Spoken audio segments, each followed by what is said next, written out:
Assalamualaikum ya Rasulullah. Sudah kurang lebih 1388 tahun, bumi ini tak lagi merasakan pijakan kaki manusia paling mulia berjalan di atasnya. Beliau Shallallahu Alaihi Wasallam dikebumikan di tanah suci Madinah yang terletak di dalam Masjid Nabawi di sekitaran Raudah. Awal mulanya makam junjungan kita ini berada di Hujurat atau rumah Ummul Mukminin Aisyah di sisi luar masjid.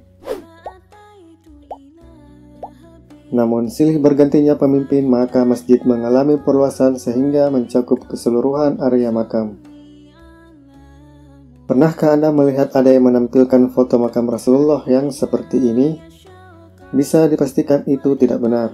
Karena yang benar sesuai pernyataan pihak berwenang Masjid Nabawi, yaitu makamnya hanya sepetak tanah berpasir yang berdampingan dengan makam dua sahabatnya Abu Bakar dan Umar radhiyallahu anhu. Berikut sekilas penjelasan dari Faiz bin Faiz, Kepala Administrasi Masjid Nabawi. Ya Rasulullah, Assalamu alaika ya Habibi, ya Nabi Allah, ya Rasul. القبر لحد نزولا ثم الدخول إلى الداخل، فوضع على جنبه الأيمن عليه الصلاة والسلام، الوجه الشريف عليه الصلاة والسلام جهة القبلة، والقدمين الشريفتين عليه الصلاة والسلام جهة البرين. After that, Abu Bakr radiallahu anhu, when he died, so he took the permission from Aisha radiallahu ta'ala, Umar ibn Khattab radiallahu ta'ala. Before he died, he built the room for Aisha radiallahu ta'ala anha. So before he died, so it was being built from the mud and إلى عام 90 هجرية، في عهد الوليد بن عبد الملك رحمه الله، كان أميرا على المدينة عمر.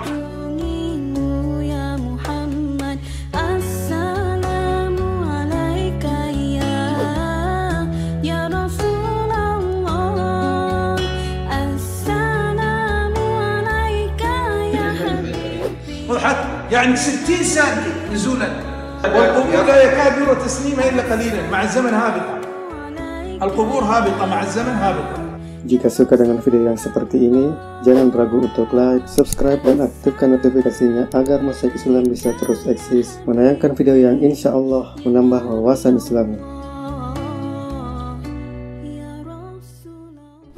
Wafatnya Rasulullah Shallallahu Alaihi Wasallam.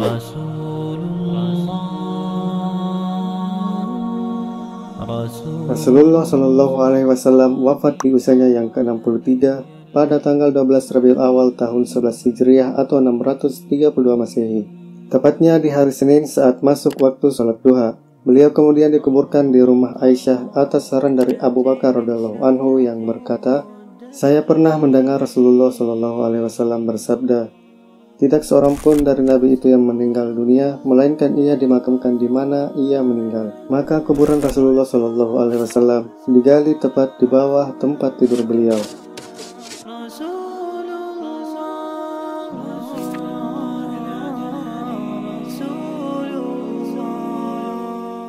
Tampilan dalam rumah atau Hujurat Aisyah radhiyallahu anha.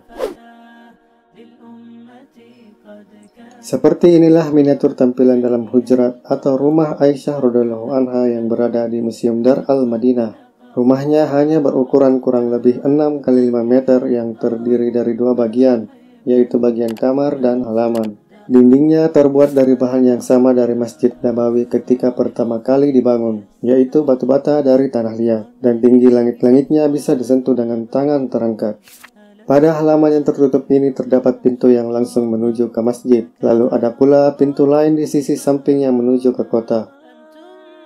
Nah, di bagian halaman inilah beliau Shallallahu Alaihi Wasallam wafat di atas tempat tidurnya di pangkuan sang istri tercinta Aisyah yang tak mampu menahan tangisannya seraya menerangkan kabar Rasulullah telah wafat. Sahabat-sahabat Rasulullah yang berada di masjid mendengar kabar itu pun tak mampu menahan kesedihan mereka. Di hari itu, duka yang teramat dalam menyelimuti seisi kota Madinah.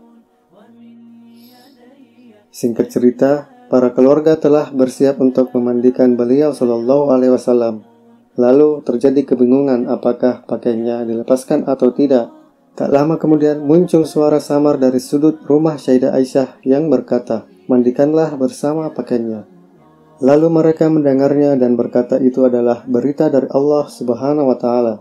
Setelah selesai dimandikan, Rasulullah Shallallahu Alaihi Wasallam kemudian dikafani dan disebarkanlah berita siapa yang ingin mensolati beliau. Lalu umat muslim dengan jumlah-jumlah kecil masuk ke dalam rumah dan mensolati Rasulullah secara bergantian dikarenakan kecilnya rumah Aisyah radhiyallahu anha. Kondisi itu memakan waktu yang cukup lama. Setelah selesai, beliau pun dikuburkan. Sepeninggal beliau, Aisyah radhiyallahu anha tetap menempati rumah itu. Ia pula tidur di tempat tidur Nabi yang bersebelahan dengan kuburan, sehingga ketika ia bangun, ia bisa langsung melihat dan memberikan salam kepada sang suami tercinta Rasulullah Shallallahu Alaihi Wasallam. Wafatnya sang khalifah pertama Abu Bakar As-Siddiq radhiyallahu anhu. Kemudian, 2 tahun sepeninggal Nabi, Abu Bakar As-Siddiq radhiyallahu anhu yang bernama asli Abdullah bin Abu Quhafa menyusul Rasulullah pada tahun 13 Hijriah atau 634 Masehi. Tanggal 22 Jamadil Akhir di hari malam Senin, tapi ada juga yang mengatakan malam Selasa di usianya yang ke-63. Sama persis dengan usia Rasulullah. Atas keinginan beliau yang ingin dimakamkan di samping Nabi, maka digalilah kuburan dan diposisikan sejajar dengan bahu Nabi Shallallahu Alaihi Wasallam. Saat itu Sayyidah Aisyah masih melakukan hal yang sama. Ia tidur di tempat tidur Nabi di samping kuburan ayahanda dan suami tercinta. Wafatnya sang khalifah kedua Umar bin Khattab radhiyallahu anhu. Umar bin Khattab yang menjadi khalifah selama 10 tahun sepeninggal Abu Bakar juga menyusul setelah mati syahid karena ditikam oleh Abu Lu'lu'ah al-Majusi alias Fairuz. Ia menerobos dan menikamnya saat memimpin sholat subuh. Sang khalifah wafat pada tahun 23 Hijriah atau 644 Masehi. Tanggal 25 Zulhijjah, hari Rabu di usianya yang ke-63. Lagi-lagi di usia yang sama persis dengan Rasulullah Shallallahu Alaihi Wasallam. Ini menandakan keutamaan kedua sahabat dari sang kekasih Allah Subhanahu wa Ta'ala.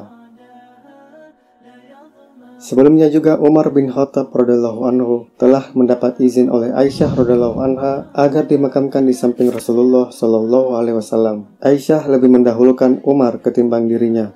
Padahal kala ia juga ingin dimakamkan di samping Rasulullah Shallallahu Alaihi Wasallam. Setelah Umar radhiyallahu anhu dimakamkan, Aisyah membuat hijab atau penutup dikarenakan Umar bukan mahramnya dan juga sebagai bentuk penghormatan. Jadi setiap ia ingin memberi salam kepada Rasulullah Shallallahu Alaihi Wasallam, ia melepaskan penutup itu terlebih dahulu. Tampilan luar rumah atau hujrat Aisyah radhiyallahu anha. Seperti ini tampilan rumah Aisyah radhiyallahu anha ketika dilihat dari luar. Bisa dibayangkan sangat sederhananya kehidupan Rasulullah Shallallahu Alaihi Wasallam. Sampai Sayyidina Umar sempat menangisi keadaan beliau saat itu. Terlihat di sini ada pula sebagian dari bangunan lain yang ikut ditampilkan. Yang pertama adalah tembok Masjid Nabawi yang juga memiliki pintu untuk akses masuk ke rumah Aisyah radhiyallahu anha. Di dalam sini letak kuburan Nabi beserta kedua sahabatnya. Lalu ini sebagian rumah putri Umar bin Khattab, yaitu Hafsah radhiyallahu anha. Ia juga istri Rasulullah yang dinikahi karena ia menjanda setelah suaminya mati syahid. Kemudian ini sebagian rumah Fatimah Az-Zahra, satu-satunya putri Rasulullah yang masih hidup hingga Nabi Shallallahu Alaihi Wasallam wafat. Jadi sekitaran area ini yang nantinya akan ada di bawah kubah hijau Masjid Nabawi. Setelah 47 tahun wafatnya Nabi, Aisyah radhiyallahu anha pun wafat di tahun 58 Hijriah atau 678 Masehi. Ada dua riwayat yang mengatakan di usia 85 tahun, ada pula di usia 66 tahun, dan ia meminta dikuburkan di pemakaman Baqi, Madinah. Tahun 88 Hijriah. Kemudian di tahun 88 Hijriah, atap rumah runtuh dan diperbaiki oleh Umar bin Abdul Aziz yang juga menyatukan bagian halaman tempat kuburan dan bagian kamar. Tahun 91 Hijriah.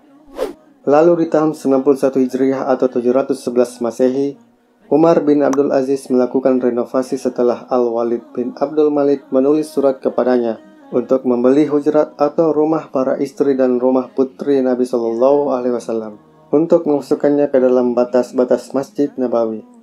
Umar bin Abdul Aziz, gubernur Madinah pada waktu itu, yang kemudian menjadi khalifah, ikut serta dalam pembongkaran. Ketika rumah Sayyidah Aisyah dibongkar, maka ketiga kuburan menjadi terlihat. Tanah berpasir di kuburan agak mendatar. Kemudian dinding rumah Sayyidah Aisyah dibangun ulang setinggi 6 kali 5 meter dengan bahan batu yang mirip dengan batu hitam Ka'bah, tanpa jendela dan pintu, sehingga makam di dalamnya tidak bisa diakses sama sekali. Setelah itu Umar bin Abdul Aziz membangun lagi tembok berbentuk pentagonal atau segi 5 di sekitar kamar makam. Ada alasan di balik ide bentuk ini, yaitu untuk mencegah orang-orang berpikir itu adalah Ka'bah kedua yang ada di kota Madinah, jika tembok tersebut berbentuk segi 4. Di tahun 668 Hijriah atau 1269 Masehi, Sultan Baybars al-Zahir yang melakukan pengukuran sendiri selama kunjungannya ke Madinah membangun pagar kayu setinggi 3 meter yang mengelilingi area makam dan area letak rumah Fatimah radhiyallahu anha. Pagar tersebut memiliki 3 pintu, satu ke timur, satu ke barat, dan satu lagi ke selatan. Di tahun 678 Hijriah atau 1279 Masehi, Sultan Mamluk Al-Mansur Qalawun meninggikan pagar tersebut sehingga sama tinggi dengan tembok segi 5 yang dibangun oleh Umar bin Abdul Aziz. Beliau juga menjadi orang pertama yang membangun kubah kecil dan ditaruh di atas kamar makam. Kubah tersebut terbuat dari kayu dan dilapisi dengan timah. Tembok segi 5 juga ditutupi dengan kain hijau. Kebakaran Masjid Nabawi. Masjid Nabawi pernah mengalami kebakaran hingga 2 kali. Yang pertama sekitar tahun 881 Hijriah atau tahun 1476 Masehi. Dan yang kedua di tahun 886 Hijriah atau tahun 1481 Masehi. Kebakaran yang terbesar adalah yang kedua, disebabkan oleh sambaran petir yang mengenai menara dan menyebabkan atap masjid runtuh. Api dengan cepat menyebar ke bagian lain masjid, bahkan juga sampai menyebar ke rumah-rumah penduduk. Setelah dipadamkan, Sultan Al-Ashraf Qaitabai memerintahkan restorasi lengkap Masjid Nabawi dan juga memerintahkan pembersihan makam Nabi Shallallahu Alaihi Wasallam. Untuk pembersihan kamar bagian dalam, tempat kuburan Rasulullah Shallallahu Alaihi Wasallam dan kedua sahabatnya, Sultan memilih ulama terbesar pada masa itu, yaitu Ali bin Ahmad Al-Samudi rahimahullah. Sultan Qaitabai juga mengganti pagar kayu dengan bahan logam. Lalu pagar inilah yang bertahan sampai sekarang. Kemudian kubah kayu berlapis timah yang rusak diganti dengan kubah batu berukir yang juga masih ada hingga sekarang. Lalu Sultan juga membangun dinding baru yang mengelilingi tembok segi 5 dan kemudian ditutupi dengan kain hijau.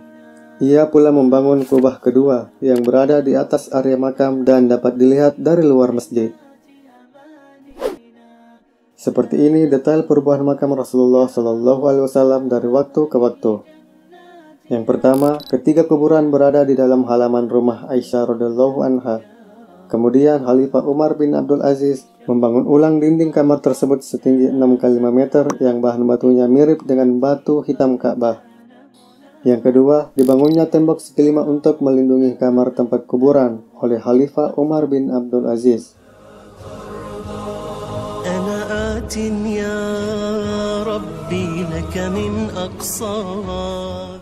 Lalu yang ketiga, Sultan Mamluk Al-Mansur Qalawun membuat kubah pertama dari kayu berlapiskan timah dan berukuran kecil, yang kemudian diganti oleh Sultan Al-Ashraf Qaitabai dengan kubah batu berukir yang lebih tinggi. Sultan Al-Ashraf Qaitabai juga membuat dinding baru yang ditutupi dengan kain hijau.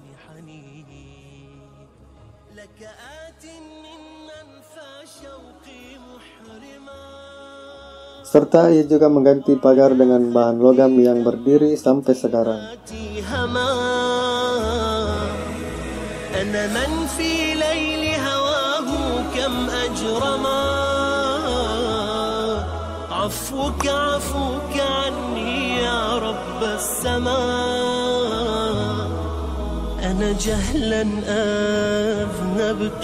وإليك لكم تبت وببابك ما خبت بك لست أخي قد عيناي شوقا ولطيبة ظرفت عاشقا فأتيت إلى حبيبي فاحدى يا قلب ورفقا صلي على